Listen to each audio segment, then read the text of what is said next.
Hey guys, welcome back to Medical Coding with Blue. Today's episode is going to be all about my advice to new medical coders who are re-entering the workforce. Now, whether you have spent time away from the workforce raising children or perhaps taking care of a family member, or if you are coming into medical coding with no previous background in medical at all, this video is for you. Okay, but before we begin, I hope you'll hit that subscribe button. I hope you'll like it. And if it helps you at the end, I hope you'll share it with somebody that you know. And let's get started. Okay, so I have been a medical coder for over a decade. If you're new to my channel, welcome. Thank you for being here. I like to pass on my advice because this is stuff that I wish people would have told me when I first started. So if you have been spending time raising children and perhaps you've been out of the workforce for a little over a while and you're getting back into it and you're going to be this medical coder, the first thing I got to give you advice on is to be patient with yourself. Because if you are brand new, like I said, you've been out of the workforce for a while, or you are brand new to the medical field, you just got to be patient with yourself. That's number one, okay? You can't get anywhere without being patient with yourself, because the thing is, there's going to be lots of new things that are coming your way. There's going to be lots of new experiences. Plus, you are still learning medical coding. And even though you're going to be in this field for years, hopefully, you're still going to be continuing to learn. But it's all going to make a difference in how you view things. If you get very discouraged right away, I want to encourage you to sort of reframe your thinking, and everything is a learning experience. Okay, you're not going to lose your job right away if you mess up on something. Okay, it's when you're repeatedly making mistakes after you've been counseled that you have an issue. But if you're just starting out, remember that we all started out at one point or another. And I will tell you this. In any setting, whether you are working at a doctor's office or whether you are working at a hospital, you're going to come across different types of people that you are going to be working with. You're going to have some coworkers, some other coders who are very supportive like me, very encouraging, okay? Then you're going to have ones that will not help you and that they will want you to figure it out on your own because they had no one to help them when they first started, so they don't feel that it's important to help anybody else. I don't think that that's a good idea, because I think that when you are working, especially in health care, in the health information field, I think it's important for there to be a lot of teamwork. Of course, this isn't always the most popular opinion, because people take it as different ways.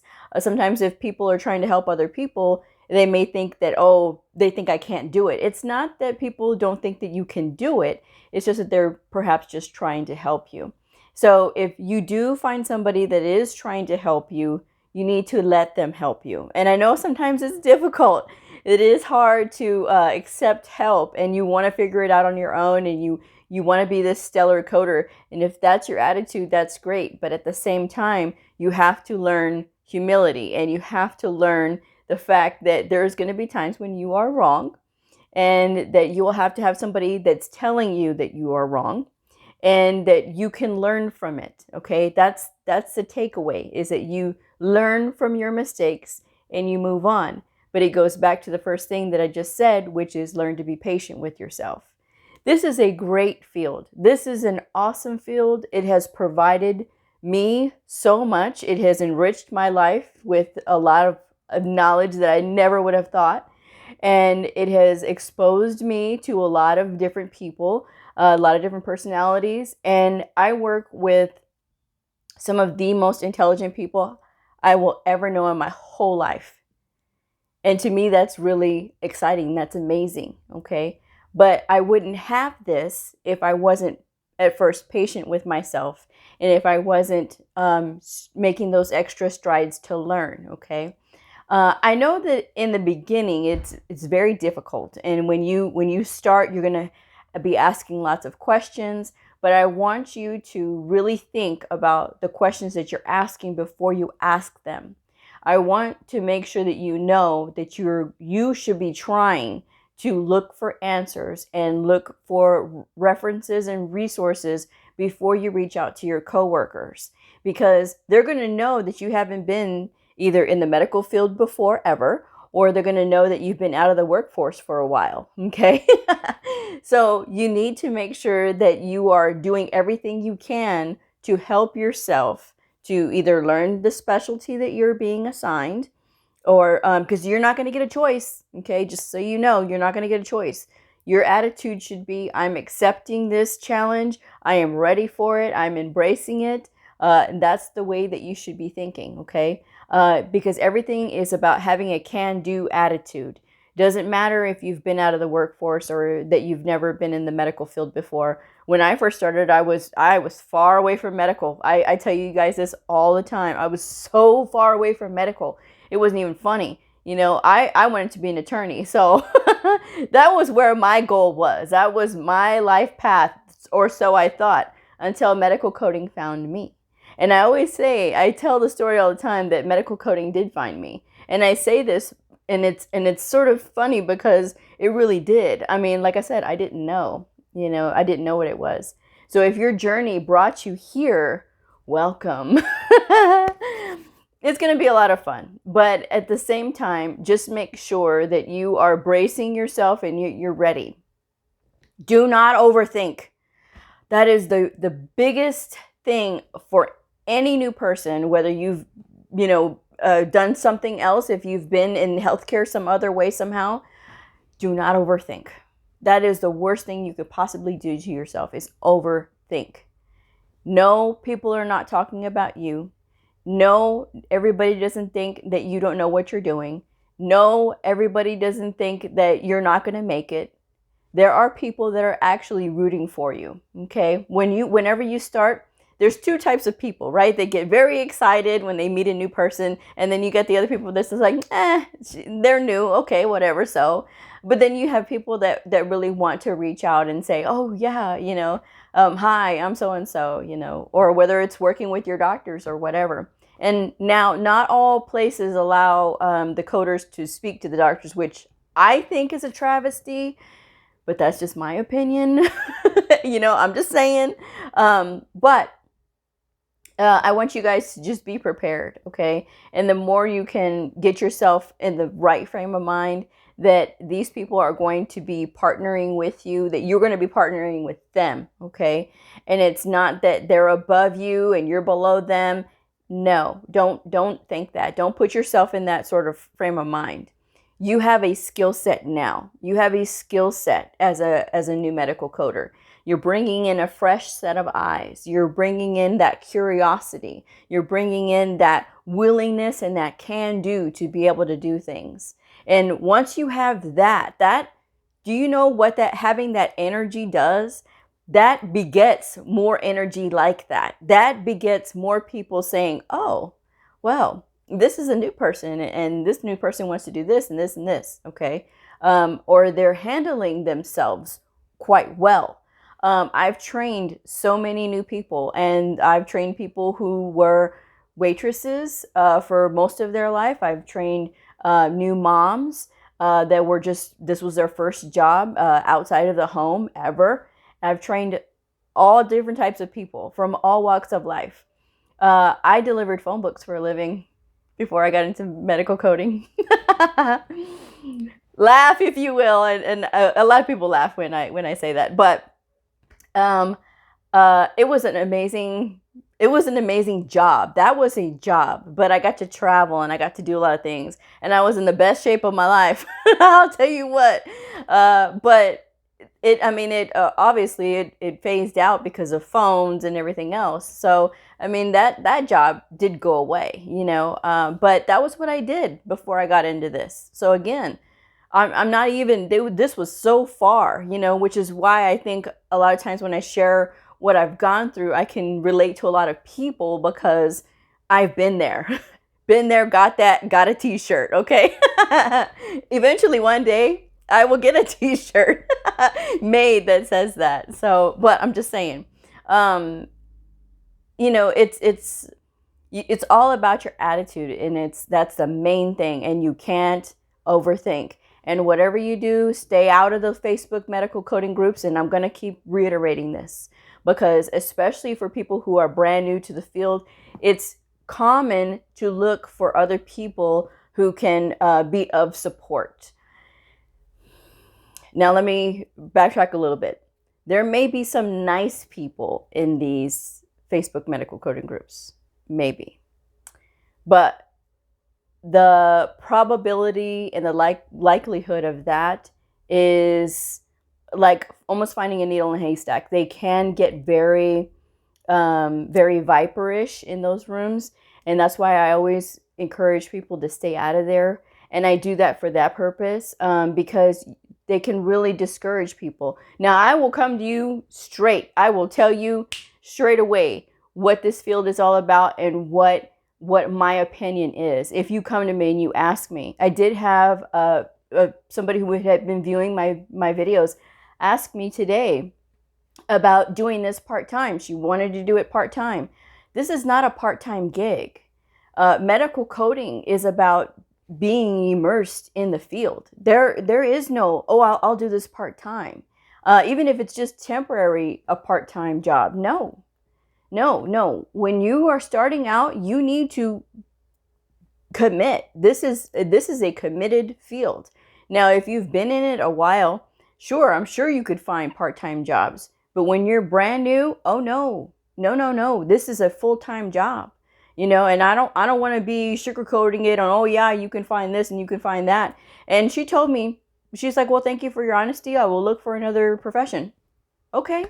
Sorry it didn't work out for you, but it's probably better because at least she knows. And I would never lie to anybody, and I would never discourage anybody from doing anything that they want to do. Okay.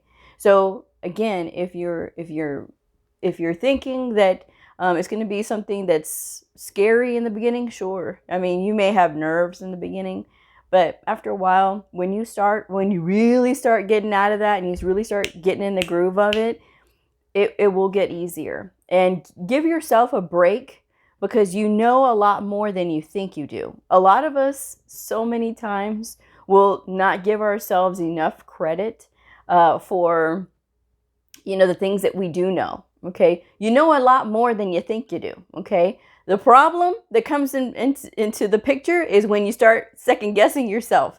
That's the issue. And I've been guilty of it. I'm still guilty of it even today. But the less that you overthink, the better off that you'll be.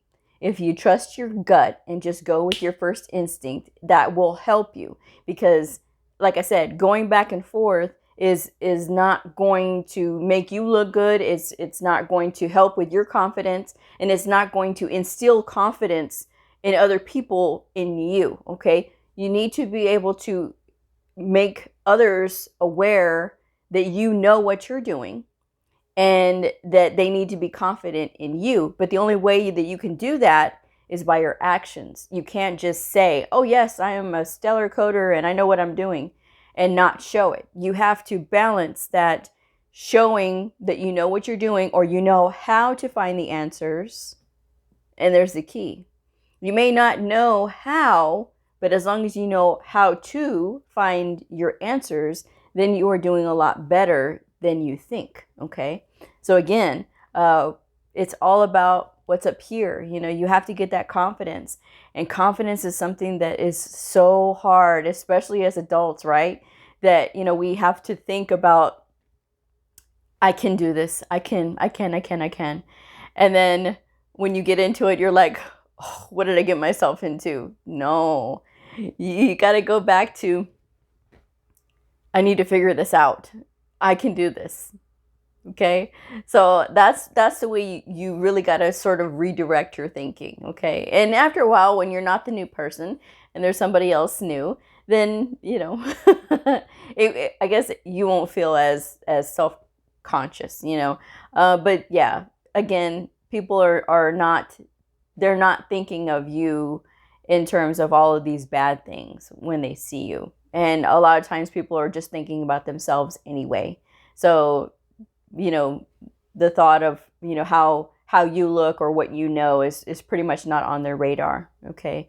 So, but you just, at the end of the day, your concentration as a new person, as a veteran or anything like that, it needs to be on your providers and making sure that their coding welfare is well, okay? Because if their coding welfare is well, that means the patient is getting all of the correct diagnosis and procedures applied, okay? Yes, as medical coders, we do have to learn a lot of things on our own. There's a lot of people that actively complain that they were not instructed when they were in school, and that it was pretty much they were left on their own. That is pretty much what medical coding is. That's how you learn it. If you do get a really good instructor, you are pretty well lucky, you know, which is, again, why I try to share as much as I know. I share it here, and I also share it on my Patreon channel. But it's all about the study part, you know, and I know I keep saying it and you're thinking, really, that's what it is? Yeah, at the end of the day, that is the long and short of it, is the study, you know, because the more you study and the more you read, the more confident you'll get. The more confident you'll get, then you'll really start to understand what you're reading and how to pick up those codes, what questions to ask. So, I mean, that's pretty much all I can say about that. But yes, it's exciting, and don't give up on it. Whatever you do, whether you have been waiting tables, or if you've been working in a factory, or you've been, you know, being a bartender, you can do anything. Okay. And it doesn't count you out for being in this field. Okay. It doesn't mean that you can't do it. You know what I mean? Because yes, you can. I delivered phone books. I worked as a bartender. I worked at a halfway house with people who had disabilities, and you know, I did every job under the sun. I worked at a call center, which was horrible. Of all the jobs I had, I probably hated that one the most. But I did it. You know what I mean? So until, like I said, fate stepped in, and here I am with medical coding as a medical coder, and I'm here with all of you, never ever thinking that this would be where I would be. Like, really? Like, oh, you're going to be a medical coder, and by the way, in about 10 years or so, you're going to have your own YouTube channel with thousands of subscribers. I'm like, whatever. Next one could be you. You don't know, but you got to stick with it. That's the thing, you know, and don't get discouraged. Whatever you do, do not get discouraged. I'm just saying. But yes, so get ready. You know, if you're about to graduate, or if you're going to graduate, that first looking for a job part is really hard, and it's not you. It's not personal. Trust me. You have to apply. You know, I looked for 2 months, and you know, some people have a longer road than I did, you know, and but I mean, I literally was like applying everywhere. And that's the thing, you know, you're going to have a lot of closed doors in your face, you know, and if you get a job right away, again, you're lucky. Okay. And jump on it and embrace it with both hands, because that's the thing, you know. That's really kind of what makes or breaks a lot of people in the beginning. And some people think it's because they haven't worked, or just because they did factory work, or they did, you know, they were a bartender or whatever. And some people think that, and that's not true. You know what I mean? It's literally part of the process. And, you know, again, it's one of those things that you really do have to stick with. You have to make sure that you are well dressed. You have to make sure that you are presented well. And even if everybody else in the department wears jeans, doesn't matter. You can still dress up. Okay. You can still look professional, because at the end of the day, when the providers are coming to visit you, or you have to go talk to them, they're going to look for the sharpest dressed person in the room. And that's who they're going to go talk to. And if you don't believe me, trust me, you go into any hospital and you ask, and you'll see, and they'll look for somebody who looks professional. So you got to look professional. You got to constantly bring your A game. Okay. And don't get involved in the cliques. Whatever you do not get involved in the cliques, because it is that workplace drama is not worth it. It is so not worth it. And yes, you may want to make friends and things like that. And it's okay to say hello, good morning, and that kind of thing, but don't get sucked into the drama. Whatever you do not get sucked into the drama. That is why a lot of the girls at work, I'm not included in their little cliques, because they know I am not there for your drama. Your drama does not matter to me, okay? And I am there more for my providers, which is why my stress level stays low, because I don't have to deal with the other girls. It is more of the providers on the provider side. That's my main focus. And everybody knows that. Every coder in the department knows that. Do I have friends in the department? Of course. I have people and I have acquaintances, and then I have people that are just coworkers. This is my coworker. But it is there is a group that is good. There's always going to be a group of people that's good. But you got to keep your business to yourself too. Okay? That's another thing too. Keep your business to yourself.